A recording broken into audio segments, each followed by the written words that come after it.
дараагийн мэдээг танилцуулъя. Америкийн нэгдсэн улс болон Оросын холбооны улсын хооронд байгуулсан байсан шинэ старт гэрээний хугацаа дууссан. За үүнтэй холбогдуулан Оросын холбооны улсын ерөнхийлөгчийн зүгээс 1 жилийн хугацаанд гэрээг сонгох хүсэлтэй байгаагаа илэрхийлсэн ийм саналыг тавьсан. За үүний хариуд Америкийн нэгдсэн улсын ерөнхийлөгч Дональд Трамп мэдэгдэхдээ шинэ старт гэрээ байгуулах ёстой гэсэн ийм мэдээллийг хэлж байна. За түүний хувьд Оросын холбооны улстай цөмийн засаг байршуулах хязгаарыг тогтоосон гэрээний оронд шинэ цөмийн засгийг байгуулах хэрэгтэй гэдгийг пүрэв гарагт уриалсан байна. За дэлхийн хамгийн их цөмийн засгийн нөөцтэй хоёр улсын хувьд 20 гаруй жилийн туршид энэхүү гэрэлцээг хэрэгжүүлж байсан. За гэрээний хугацаа дууснаас хэдхэн цагийн дараа Америкийн нэгдсэн улсын ерөнхийлөгч өөрийн сошиал медиа хуудсанд мэдэгдэхдээ шинэ старт гэрээг муу хэлцээр ноцтойгоор зөрчиж байна гэж хэлээд бид ирээдүйд удаан хугацаанд үргэлжлэх шинэ сайжруулсан орчин үеийн гэрээний дагуу цөмийн мэргэжилтнүүдэд ажиллах ёстой гэдгээ Truth Social платформ дээр мэдэгдэж пост оруулсан байна. За Трампын оруулсан энэхүү пост нь Оросын холбооны улсын ерөнхийлөгч Путин гэрээг 1 жилийн хугацаагаар сунгах гэж хэлсэн саналын хариуд хэлсэн үг болж байна.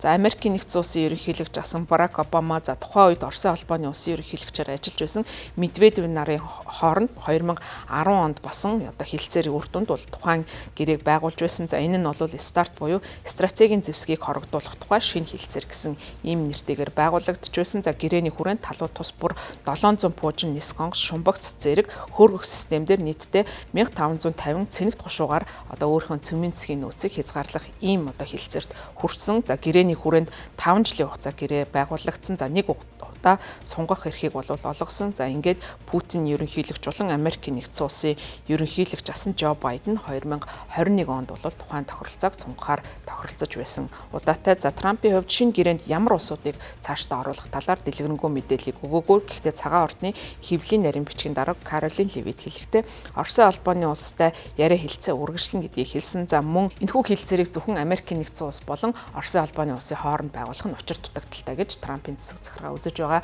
Цаашдаа ч гэсэн бусад цөмийн засгаар хөөцөлдөж байгаа орнуудыг оруулах замаар цөмийн яриа хэлцээрүүдийг өргөжүүлэх боломжтой гэж хэлж байгаа. За харин Хятадын хувьд бол энэхүү яриа хэлцээ Хятад улсыг оруулахтай холбоотой мэдээллийн хариуд Бүгд найрамд Хятад ард улсын гадаад хэргийн яам пүрэв гарагт цөмийн засгийг хорогдуулах тухай ийм хэлцээрт Бүгд найрамд Хятад ард улс оролцохгүй гэсэн ийм мэдээллийг хийж байгаа. Бүгд найрамд Хятад ард улсыг ийм яриа хэлцээрт оруулах тухай Америкийн нэгдсэн улсын ерөнхийлөгчийн тавьсан саналын хариуд Бүгд найрамд Хятад ард улсын гадаад хэргийн яам пүрэв гарагт цөмийн засгийг бууруулах ийм гэрээнд оролцохгүй гэдгийг мэдгдсэн. Мөн өмнө нь Кремлийн хэвлийн төлөөлөгч Дмитрий Песков Оросын холбооны улс гэрээний хугацаа дуусахад харамсаж байгаа гэдгийг илэрхийлээд Америкийн нэгдсэн улс Путиний санал бүтээлч байдлаар хариу үзүүлбэл яриа хэлцээ хийн гэж хэлсэн байна. За тэрээр Оросын холбооны улс цөмийн засгийн хувьд доктортой аюулгүй байдлыг хангах за мөн хариуцлагатай нэгтэн ба байдлыг хадгалан мэдээж хэрэг энэхүү хэлцээрийг байгуулахад Оросын холбооны улсын үндэсний ашиг сонирхлыг тооцсны үндсэн дээр дараагийн гэрээ хэлцээрүүдийг байгуулахад